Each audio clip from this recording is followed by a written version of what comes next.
Welcome to another episode of the Tristen Law Show. I am Tristen Law. Thank you so much for joining me today on today's cool episode. Today's episode will be called Pixels to Powerbomb. I'll be discussing with you the evolution of pro wrestling video games. This podcast, the Tristen Law Show, is interactive, so feel free, whether you're watching it live or not, to put your comments in the chat section, and I will interact with you, whether it is live or not. Right now, I am on the road to 100 followers, and right now I got 54 followers that I got going on right now, and people say your first 100 is the hardest, so let me just break that 100, and we're going to move the goalpost and keep going.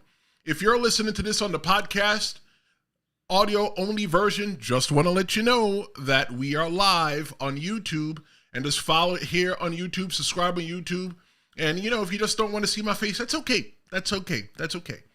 But are you a gamer? You play video games? You like WWF? You like WWE? What you like, WCW? For me, I go way back when it comes to playing pro wrestling video games. Me and my cousins, you know, used to play video games all the times when we were kids. And me and my friends, we played a lot of those games. You know, I'm not really good at many games, but pro wrestling games is definitely one that I'm good at. When you're looking at the early history of pro wrestling video games, man, all you really got was just punch and kick. That's it. You didn't get much. You didn't get any entrance. It was very, pixelated, and we're definitely want to look at some of those as well, too.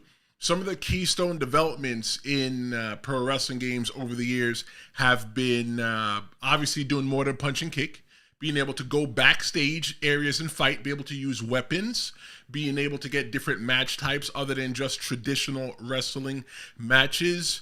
And when you really look at the pro wrestling games from back then, it kind of emulates what you saw on the television at that time.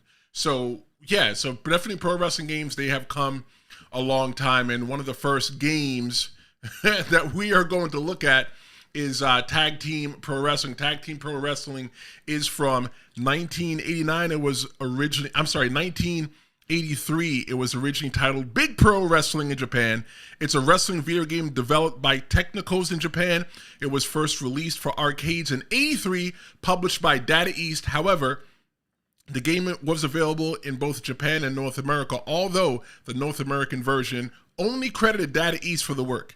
In the mid-1980s, this game was ported to computers and the Famicom and the Nintendo Entertainment System. Yep, the Famicom was Japan's version of the NES. So yeah, when you look at that game and you just look at all of how it looked like, look at the people at the side. You know, those are all the people. And if you ask me, they're all one big family because they all look the same. You know, this looks like a tag team match that's happening. You got two people in the ring wrestling and you can't really tell who is who.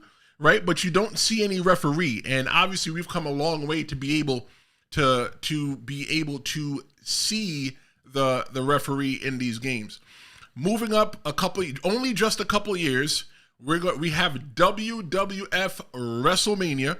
It's obviously named after the annual popular pay-per-view, or what we call these days PLE, Premium Live Event.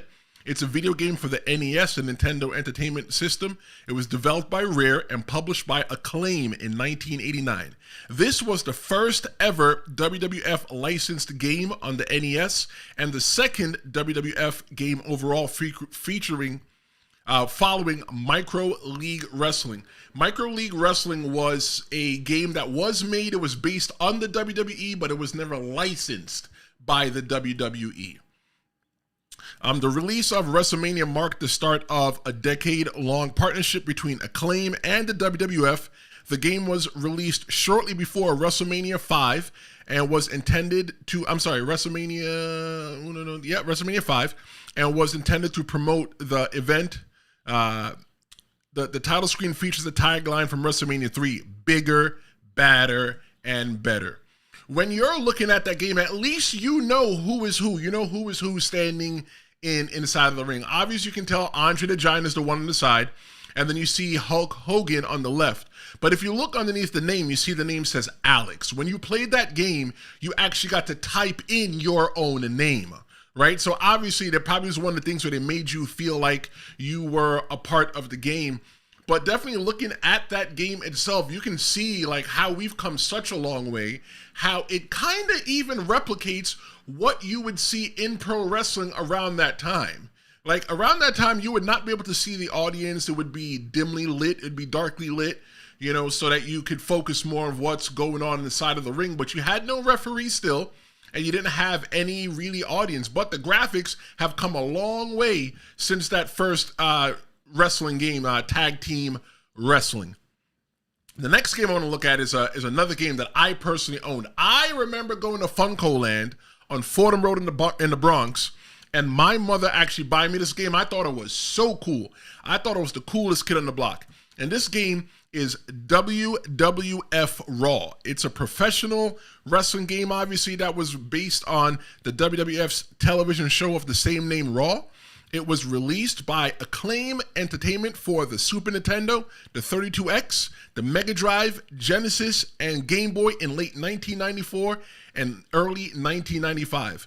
It's the sequel to the WWF game Royal Rumble and the final installment of LJN's 16-bit WWF trilogy.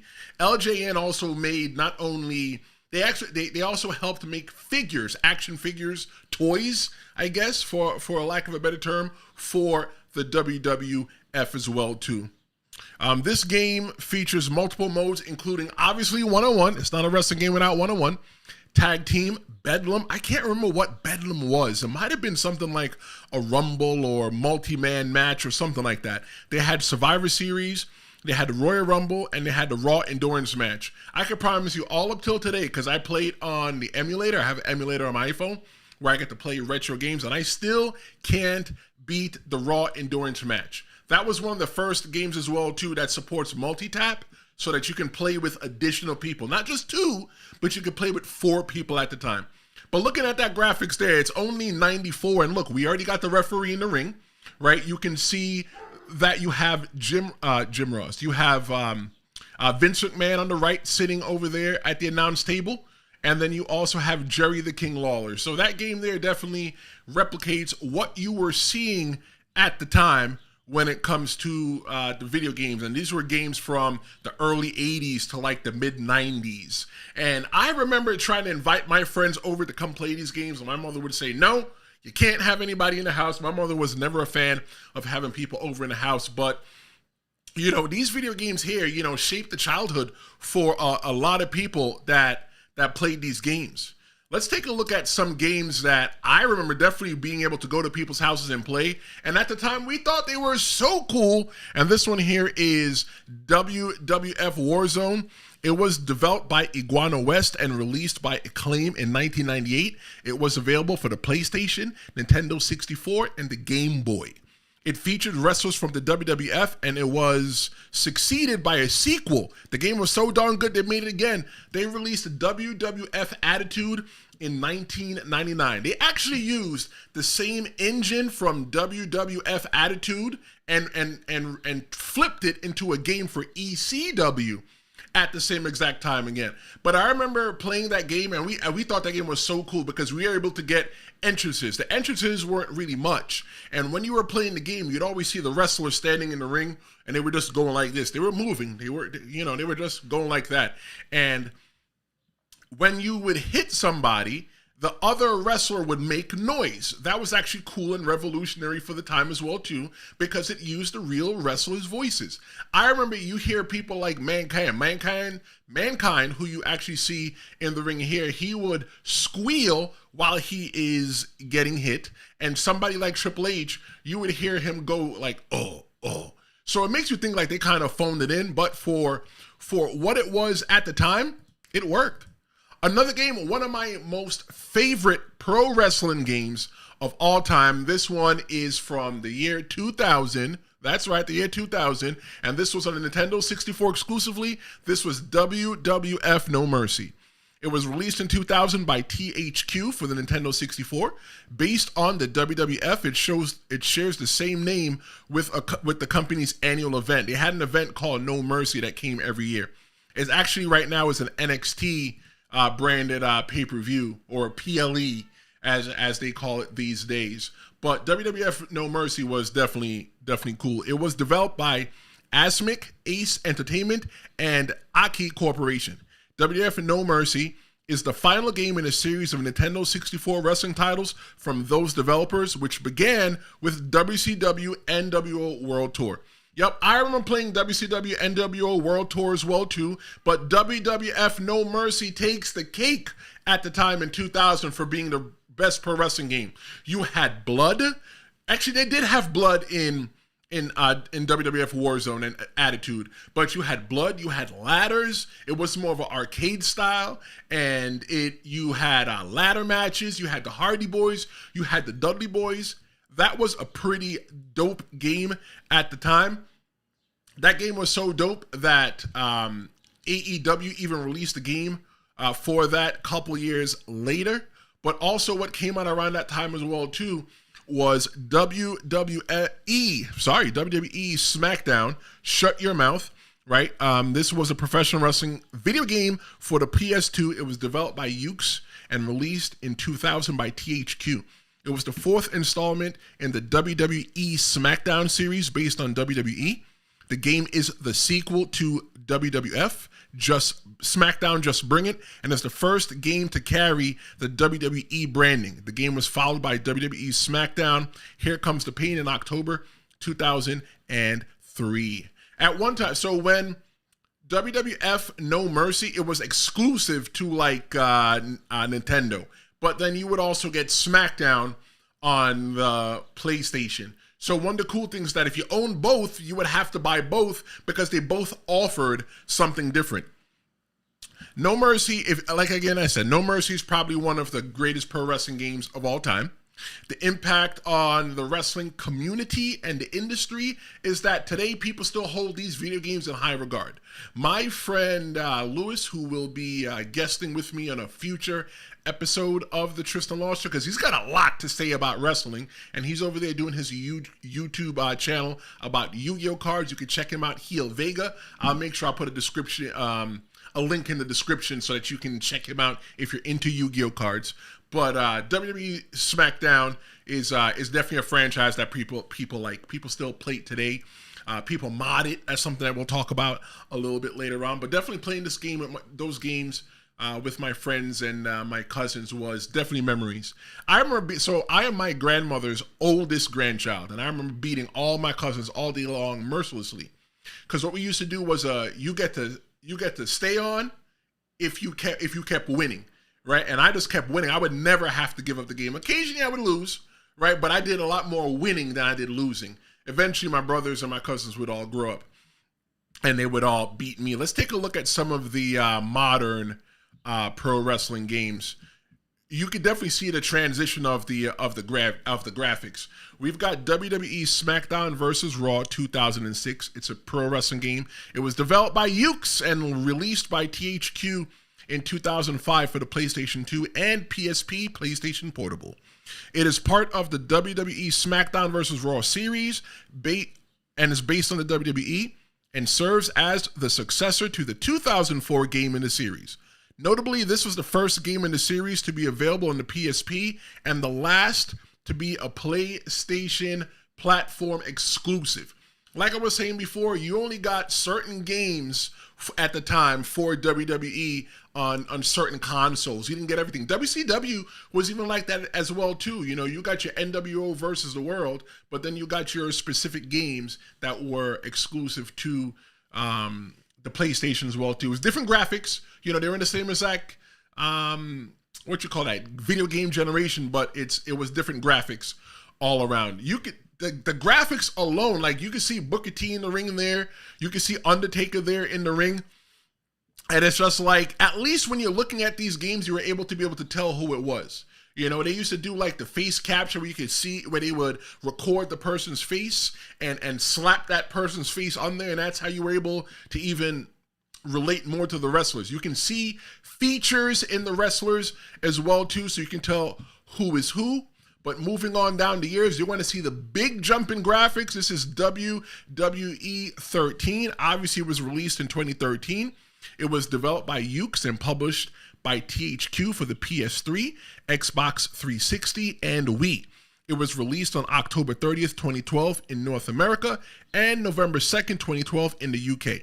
It's the 14th installment in the WWE series and a sequel to WWE 12.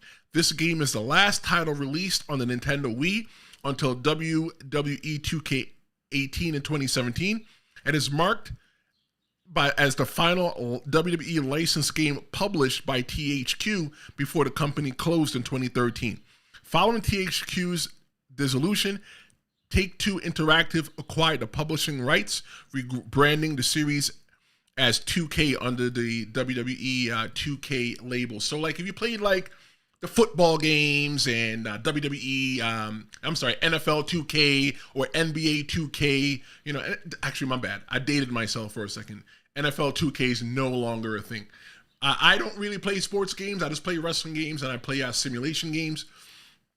But 2K took over the game WWE, and they started releasing it annually, just like you do NBA 2K. So every year you get a brand new installment of the video game itself.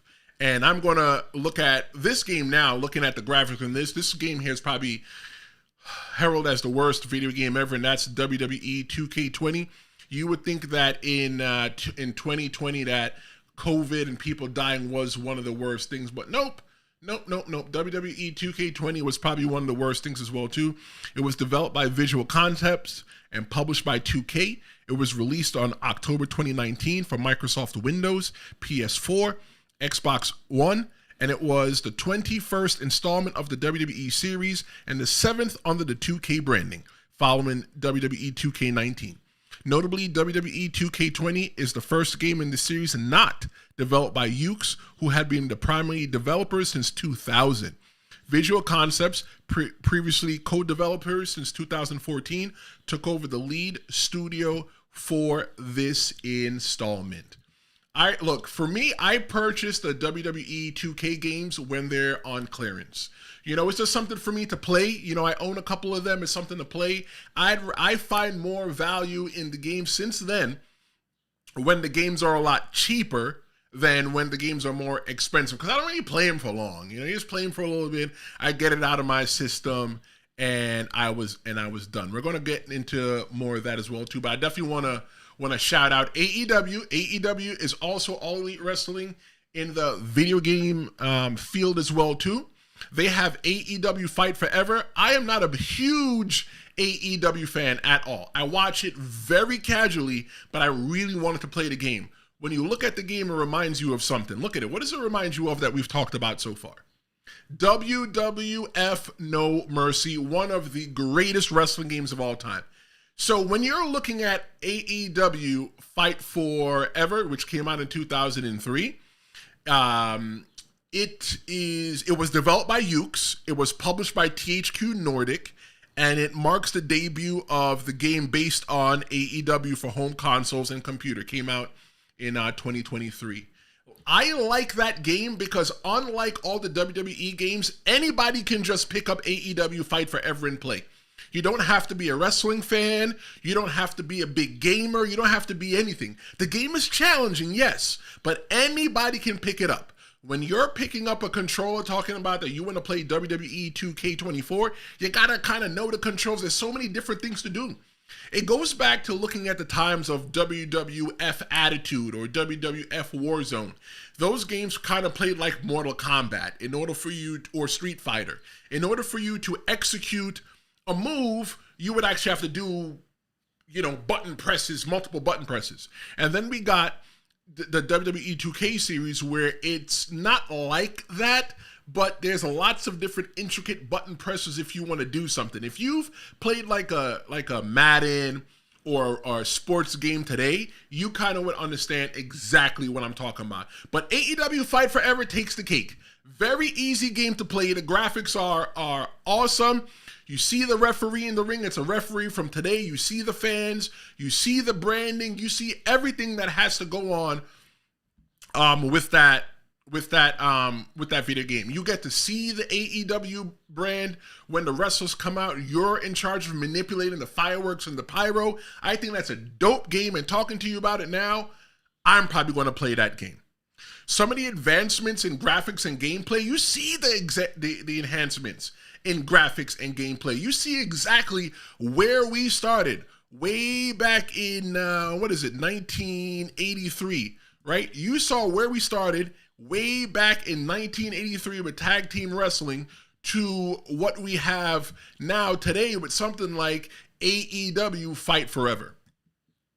One of the things that I think is the issues with WWE 2K series is that they release every year. You're just buying a brand new game with just a few more wrestlers and a few more options. And with WWE 2K20, since you have to make a game every single year, right?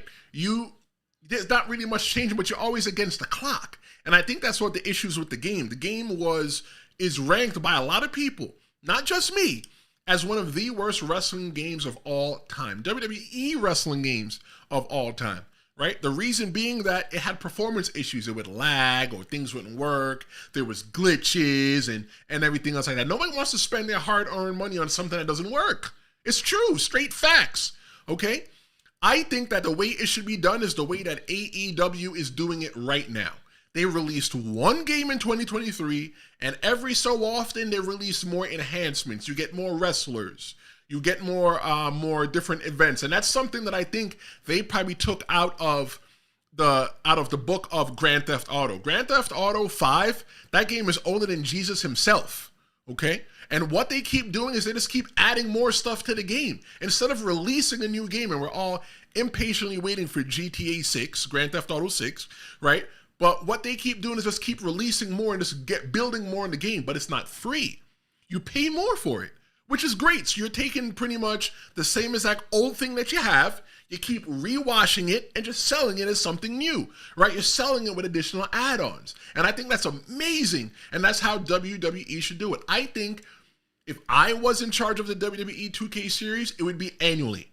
It'd be annually. It would be 2014, and then we release one in 2016. And in 2016, the game is much bigger than it was in 2014. You'd also get more wrestlers as well too, different events and everything else throughout the time because you would purchase it. But if you want the really big update, go ahead and get the new game. Kind of like what the iPhone and Android does. When it comes to the gaming community, customization is everything. I never forget being able to create my own wrestler way back in WWF Attitude, right? Let's go back to that game, right? For the early PlayStations and stuff like that, PS2. I remember playing those games and being able to create a wrestler, create myself, create my own entrance, and create, different arenas and stuff like that, and make my own fake matches and stuff like that. I loved that. Being able to customize the game, right? We all play these games because we want to suspend disbelief. And we suspend disbelief even more when we're able to put ourselves in the game. The online communities are huge when it comes to pro wrestling. When it comes to pro wrestling and the online communities, they pretty much create their own game on top of the game.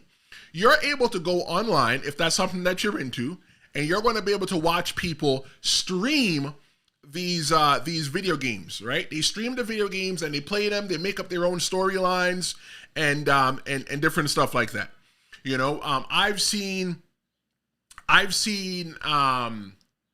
I've watched some of them. I can't watch them for too long, but I've seen people create fabulous storylines, put the matches together. They don't actually play the matches. They let the matches just play, computer versus computer, and whatever the result is the result.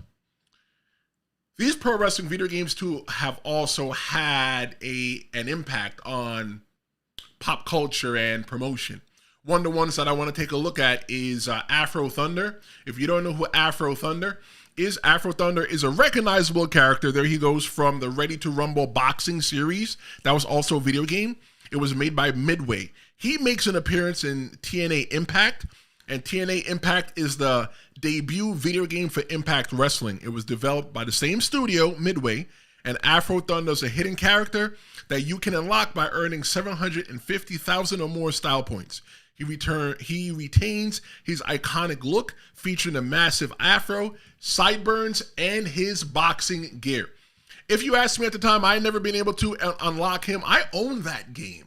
I own it. I don't know if I own it physically or digitally, but I know at the time I owned it digitally. I have to look for it to see if I still have it. But the game was cool. At the time, it was something different. There was only 2 pro wrestling companies in town. It was WWE and it was TNA, Total Nonstop Action Wrestling. And at the time, just to get something different from them, that was cool. There have been other pro wrestling games throughout the time, and due to time constraints, I'm not really going to get into them too much. But you had other games from people in Japan. You had games from people, they had backyard pro wrestling games and stuff like that. Me being a pro wrestler, not a real big fan of backyard pro wrestling game. Taking a look at another video game that does like crossover and promotion, we're going to look at WWE 2K16. As a pre-order bonus, you can get Arnold Schwarzenegger, and he was featured with 2 character versions from the Terminator franchise. You can get Terminator 1 and the Terminator 2. You get the animated entrances that referenced iconic moments from the movie. I think if you were going to purchase the game either way, if you had a few extra bucks, why not pay to get the Terminator version? Like you said, come with me if you want to live, and if you want to live, just buy the game. Just that simple. You can look at the graphics there as well too. Looking at that, you can definitely tell that it is Arnold Schwarzenegger. I wonder if they motion captured his face and different things like that. Pro wrestling video games are not only big with gamers, they're big with pro wrestlers as well too. You've got people like Xavier Woods, and I'm going to link his YouTube channel in the description as well too. If you like Xavier Woods, you know who he is, or you like video games in general, right? Or you want a little bit more from your pro wrestlers, he has his channel called Up, Up, Down, Down, something he did when he was in his early stages of wrestling, and he streams pro wrestling games that he plays, or non-pro wrestling games, and he plays them with other WWE wrestlers and his friends. I think it's something cool to do, right? Because I said in the last episode being a independent pro wrestler and what we did backstage. Sometimes, for me, my environment was playing video games. That's what we did when we grew up. That's how we all chilled. Back in the day before that, they played cards, but today we play games, right? Sometimes we played cards, but today we played games, right? And I think that was pretty cool to have out there as well too. The future direction of wrestling games, I think wrestling games are eventually going to go VR, where you put the whole entire headset on and now you're standing in the ring. Is technology there? I don't know yet. Because I always wanted there to be a pro wrestling game for the Wii where you would move the sticks and do everything like that.